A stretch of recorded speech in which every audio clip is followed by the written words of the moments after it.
So there is a Earth with radius r. Let's consider this is the Earth of radius r. From the Earth, we have to consider a height h from the surface of the Earth, and this height is 2r. At this point, there is a pendulum. It's a seconds pendulum. So seconds pendulum means its a time period is 2 seconds. So we have seconds pendulum here. We need to find its length. So let's consider the acceleration due to gravity at this point.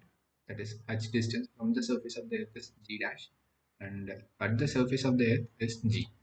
So how can we write g? G we can write gm by r square, and g dash we can write gm by r plus h whole. Like always, we find the distance from the center of the Earth. That's why it is r plus h, and this h is 2 ohm. So let's substitute g dash equal to gm by if we substitute h equal to 2r, then we'll get 3r whole square. This will become gm by 9r square, which is equal to g by 9. And in the question, it is given g equal to pi square.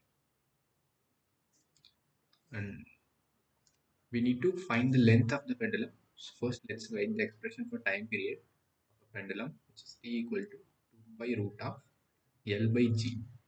Here we need to find, so instead of g, I'll write g dash. And t is 2 second, 2 pi root of L by, so g dash is g by 9. And this 2 and 2 gets cancelled. Let's substitute this g value also.